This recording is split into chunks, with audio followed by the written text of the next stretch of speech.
Hi friends, welcome to handstalk. கோவக்காய் ரொம்ப ஹெல்தியான ஒரு வெஜிடபிள்.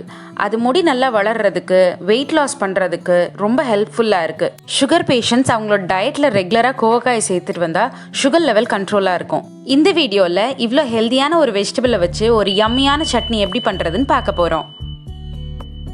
இந்த கோவக்காய் சட்னி செய்கிறதுக்கு தேவையான பொருட்கள்: எண்ணெய் 1 டீஸ்பூன், கடுகு 1 டீஸ்பூன், கடலைப்பருப்பு 1 டேபிள் ஸ்பூன், வெங்காயம் 1,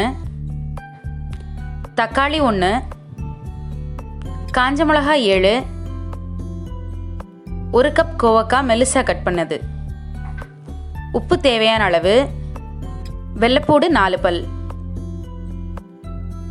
இப்போ அடுப்பில் ஒரு கடாய் வச்சு கடாய் நல்லா சூடானோடனே அதில் எண்ணெய் ஊற்றிக்கணும். எண்ணெய் நல்லா சூடானோடனே 1 டீஸ்பூன் கடுகு அதில் சேர்த்துக்கலாம்.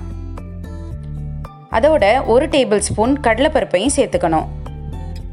4 வெள்ளைப்பூடு பல்லையும் சாப் பண்ணி வச்சிருக்கிற 1 கப் வெங்காயத்தையும் அதோட சேர்த்துக்கணும். இது லைட்டாக வதக்கி விட்டுக்கலாம். இப்போ இதில் தேவையான அளவு உப்பையும் சேர்த்து வதக்கி விட்டுக்கணும்.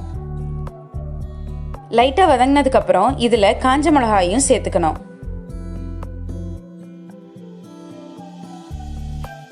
எல்லாத்தையும் சேர்த்து ஒரு 2 நிமிஷம் வதக்கினதுக்கப்புறம் இதில் சாப் பண்ணி வச்சிருக்கிற ஒரு தக்காளியும் சேர்த்துக்கலாம்.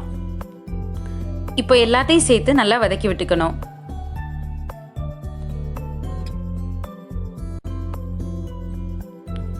இது கொஞ்சம் வதங்கினதுக்கப்புறம் இப்போ மெல்லிசா கட் பண்ணி வச்சிருக்கிற 1 கப் கோவக்காயும் இதோட சேர்த்துக்கலாம்.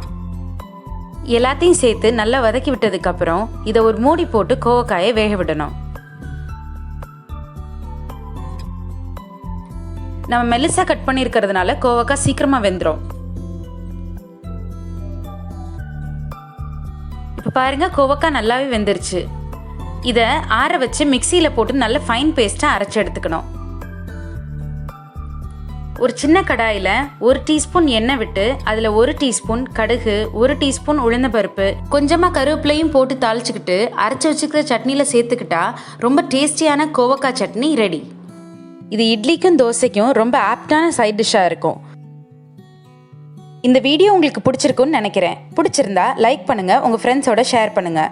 இதை வீட்டில் கண்டிப்பாக ட்ரை பண்ணி பார்த்துட்டு எப்படி இருந்துச்சுன்னு எனக்கு கமெண்ட் பண்ணுங்கள். இது மாதிரி இன்னும் நிறைய வீடியோஸ்க்கு என் சேனலை சப்ஸ்கிரைப் பண்ணுங்கள். தேங்க்யூ.